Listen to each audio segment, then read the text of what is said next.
Thank you very much, PCS. Good morning, ladies and gentlemen.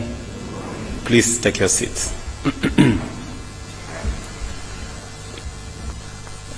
First, let me take this opportunity to apologize that we were supposed to start this meeting at 9, but I was told there is a bus that came late that was carrying some very important people. So I hope next time the bus will keep time.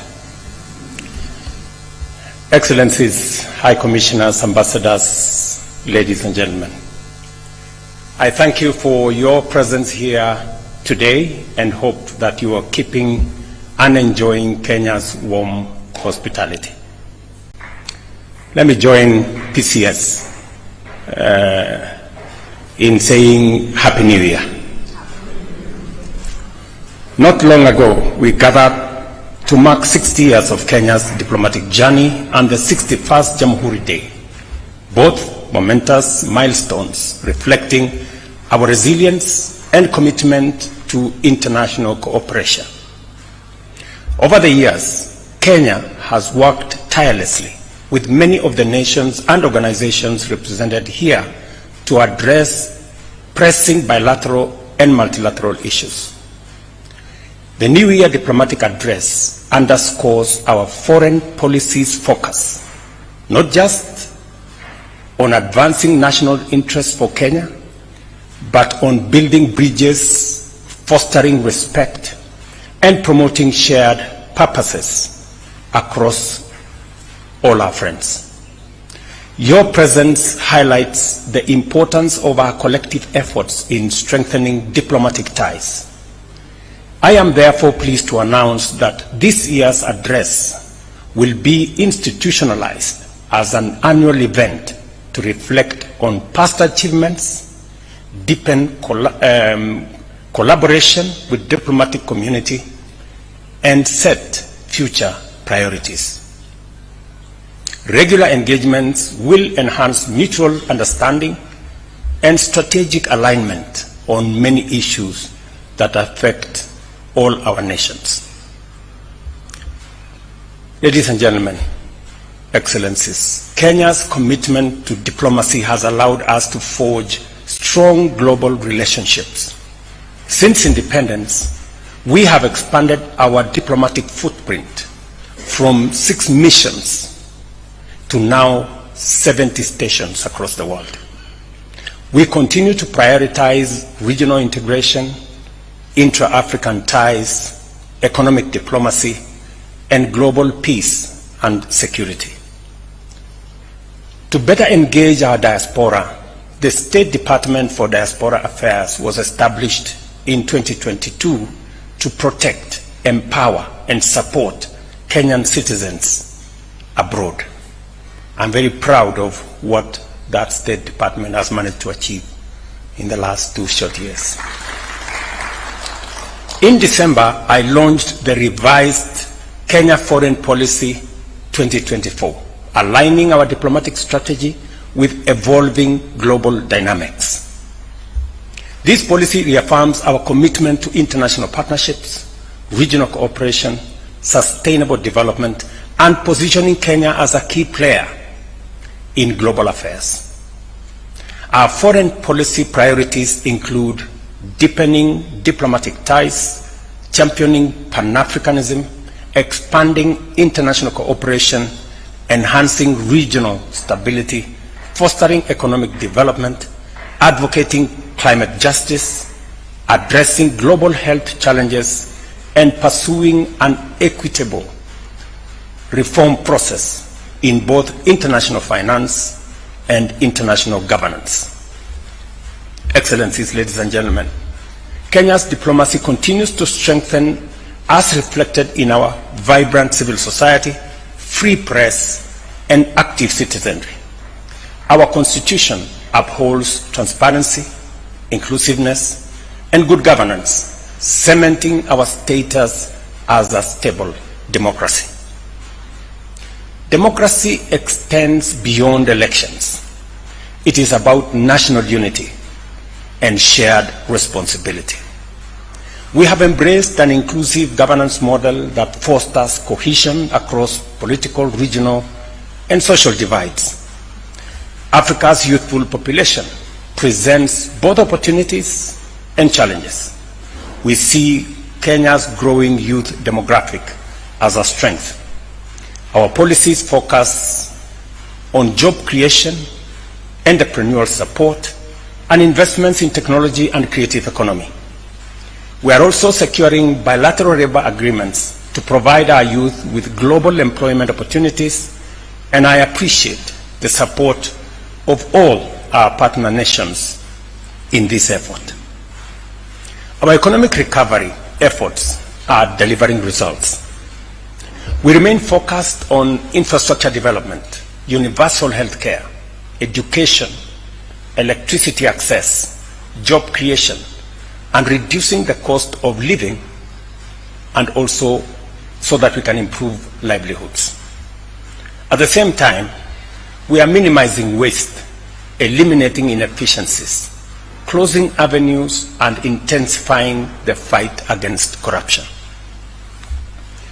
The bottom-up economic transformation agenda remains central to our development strategy, driving progress in agriculture, housing, healthcare, micro, small, and medium enterprises, and digital innovation.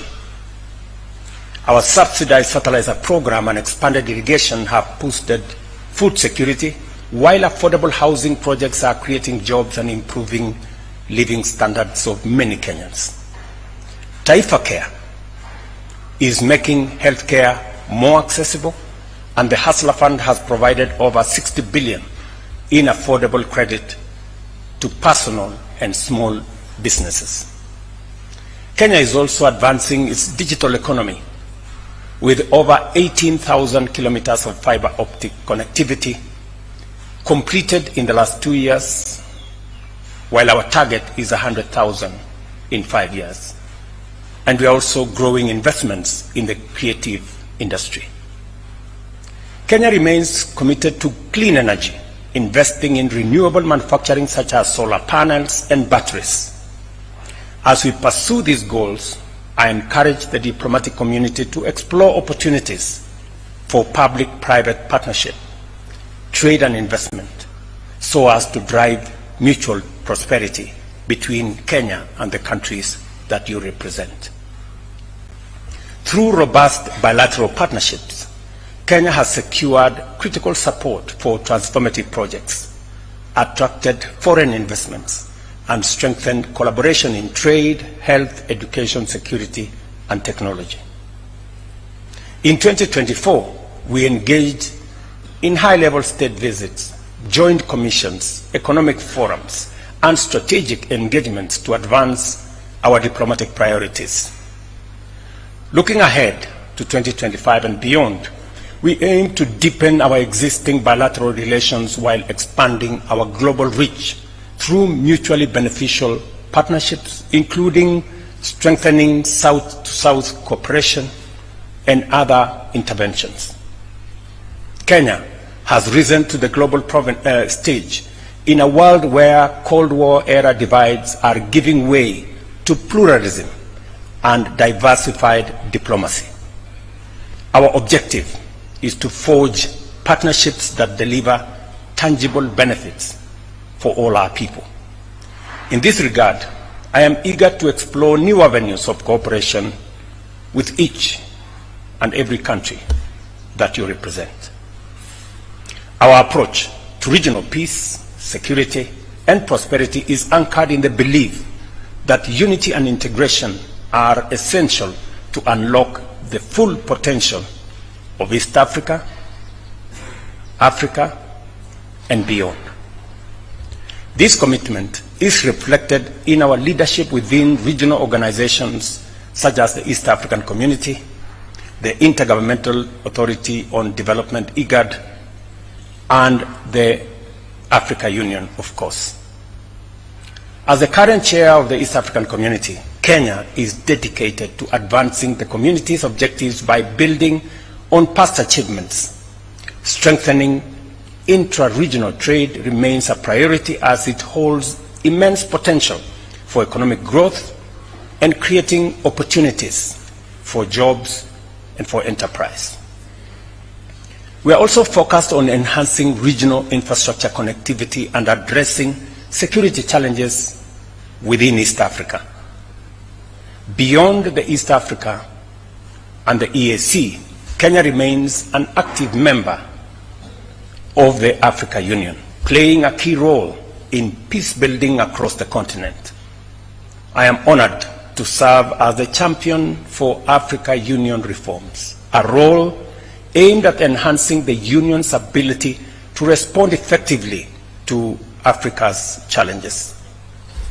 Recently, I hosted a retreat for African heads of state to advance the Africa Union reform agenda, critical steps that will ensure the Union is better equipped to address conflict resolution, economic development, and also share good governance. Kenya is also proud to nominate our distinguished Pan-Africanist, former Prime Minister Raila Odinga, for the position of the chairperson of the Africa Union Commission. His candidacy reflects Kenya's broader vision of strengthening African institutions to better serve our continent's people. Excellencies, ladies and gentlemen, peace and security remains central to Kenya's vision for a stable and prosperous region. Over the years, we have played a key role in mediating conflicts and addressing some of the most complex security challenges in our region. Kenya remains a reliable partner in regional and international peace and security efforts. Over the weekend, I was in Dar es Salaam, Tanzania, co-chairing the first ever EAC SADC Joint Summit on the security situation in the DRC. Together with other leaders, we called for an immediate ceasefire, humanitarian access, and a peaceful resolution through a merged Nairobi-Luanda process that will centralize around dialogue. We made it very clear that there cannot be, and there is no possibility, of a military solution to this DRC problem. It is regrettable that diplomatic missions and peacekeeping forces, including SADC and UN personnel, have come under attack in DRC. We urged the DRC government to ensure the safety of diplomatic staff and peace missions.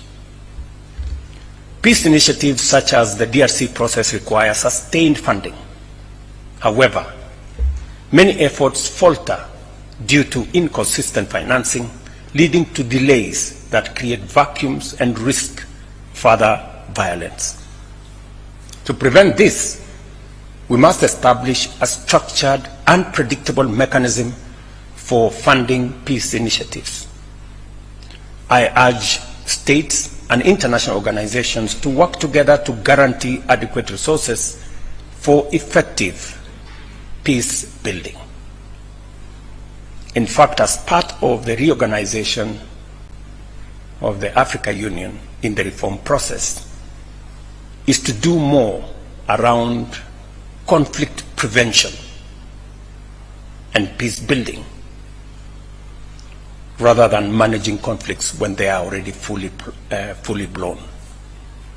These are some of the discussions we will be having this week in Addis.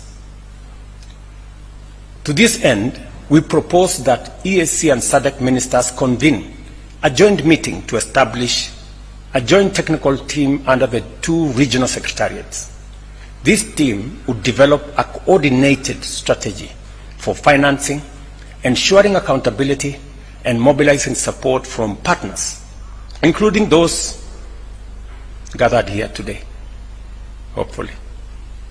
A structured approach to funding and international engagement is essential to sustaining the EAC SADC Peace Initiative in the DRC. And to just give you a broad aspects of what this is all about, is that we believe that first we need to merge the Nairobi and Luanda processes, because having two concurrent processes running parallel creates unnecessary competition, creates avenues for forum shopping, and many other things that undermine the ultimate goal of these processes. So we agreed that these processes should be merged into one. Number two, we also agreed that we should expand the space for facilitators, so that instead of having one facilitator, we will have 3 facilitators. And we are in consultation between me and my co-chair on identifying the additional facilitators so that we can provide a more robust mechanism and energize the whole process of mediation in the DRC. And number 3 is to focus on both intra-Congolese dialogue amongst the parties in the DRC, and also in the dialogue between DRC and its neighbors, more particularly with Rwanda. That will be the focus of the mediation process and the facilitation process, and the merger of these two processes. We will be proposing for an endorsement from the summit of the African heads of state. And to avoid the pitfalls of the past, both processes suffered funding challenges. We have agreed that this time round, we want to agree on a funding mechanism that is predictable and that can sustain the whole process to its conclusion, because the situation in DRC is so dire, is so tragic. In fact, it is an indictment to leadership, not just in our region, but I think globally as well. Ladies and gentlemen, as the East African Chair, I also echo the calls of the Africa Union, SADC, the UN, the G7, European Union, Britain, and the United States, and others, for all the parties in the DRC conflict to prioritize negotiations, dialogue, and commit to all of us working towards achieving lasting peace.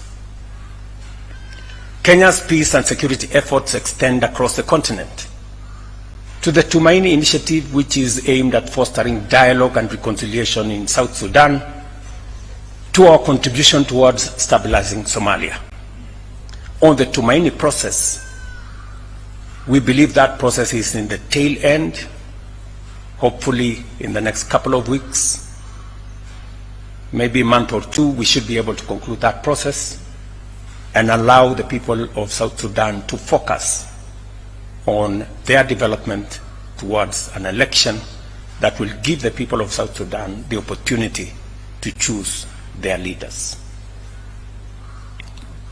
On the Somali process, we are participating in the post-ATMIS arrangement and possibly working with other partners in the new arrangement to see how efforts of stabilizing Somalia can be achieved using and working with all the troop contributing countries and all the other partners that are supporting that process. We urge our international partners to support these missions and ensure their success. In late January, I met Sudan's foreign minister and discussed the terrible situation in Sudan, and I believe this is our next frontier of engagement. I had a robust engagement with the President al-Sisi of Egypt on these matters touching on Sudan, and on what Kenya and Egypt and all the other neighbors can contribute towards the situation that keeps deteriorating in Sudan. The toll on human life, the serious situation, humanitarian situation, the atrocities that are going on in that country are just unimaginable.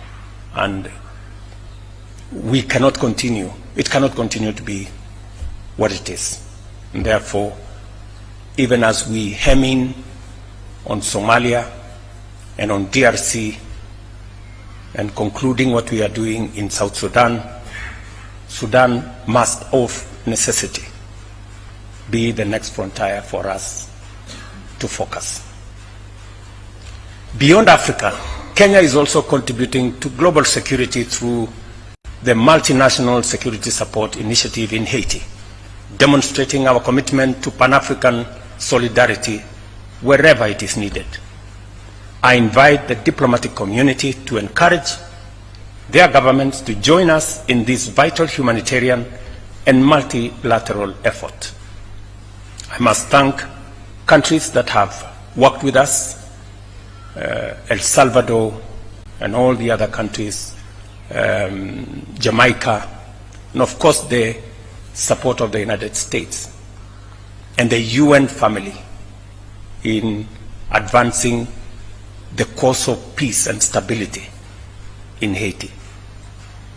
Kenya remains steadfast in its commitment to multilateralism, recognizing international cooperation as an essential to address global challenges. As the host of the only UN headquarters in Africa and the Global South, the UN office in Nairobi, alongside UNEP and UN Habitat, Kenya continues to champion multilateral engagement. Our leadership in environmental and climate diplomacy is guided by the outcomes of the Africa Climate Summit in 2023, which emphasized the need for increased climate adaptation and mitigation financing. These commitments continue to shape our priorities in the new year. We are actively working to enhance Nairobi's position as a hub for multilateral diplomacy by ensuring international organizations enjoy necessary privileges. We continue to expand infrastructure and to enhance our security situation, not just in Kenya, but more specifically in Nairobi. However, the evolving global landscape calls for urgent reforms to make multilateral institutions more responsive to the needs of all nations. Kenya strongly supports UN reform, particularly greater representation for Africa. With 54 member states, 28% of the UN's membership, Africa must have a stronger voice to uphold fairness and equality in global decision-making. We hold similar views regarding international financial institutions. Kenya supports efforts to reform the global financial architecture, ensuring fair debt restructuring, climate financing, and development support. I urge our esteemed partners to back these necessary reforms for more equitable and just economic system.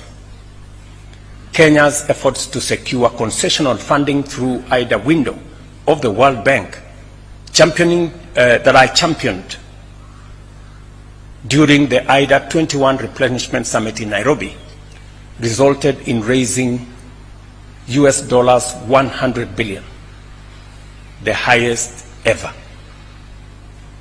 This was a monumental step as we work towards assisting 75 countries that are least developed, a majority of whom are in our continent. On environmental matters, inaction and geopolitical divisions only heighten the risk we all face. Climate threats do not recognize borders. They demand a collective global response. I urge nations and world leaders to recognize climate action as an imperative for survival and for shared responsibility.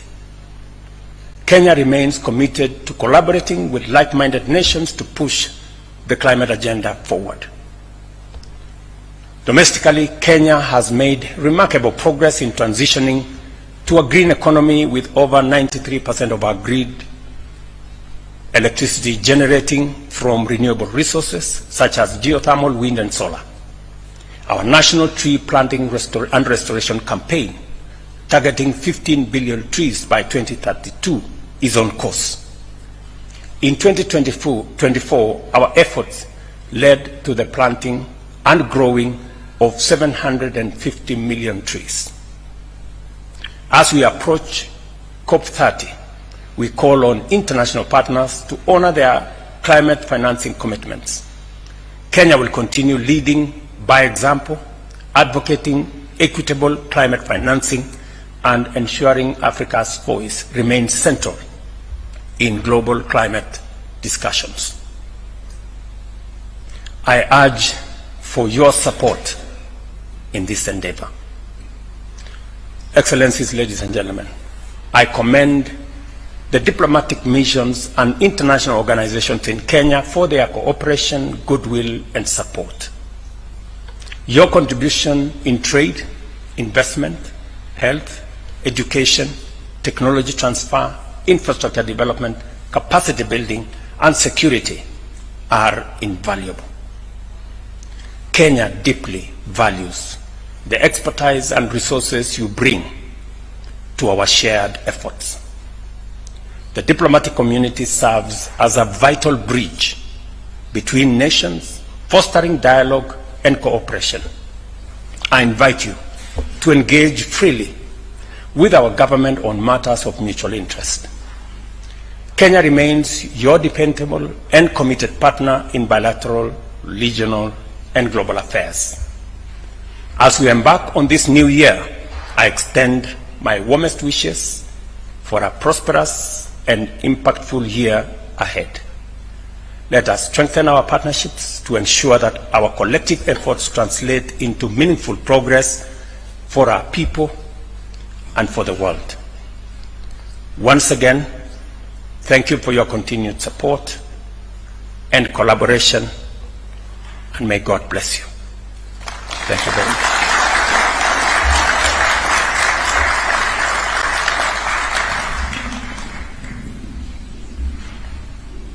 Another warm clap for His Excellency. Let's take our seats, please. Your Excellency, sir, with your permission, will now progress to a brief diplomatic engagement, and this will be moderated by Principal Secretary of Foreign Affairs, Dr. Korir Sing'oei. And I'm sure if not all ambassadors, most of them have learnt a bit of Kiswahili, so let me put it to the test. Tumpigie makofi akija. Okay, we'll have the Prime Cabinet Secretary coming to moderate that. Welcome, sir.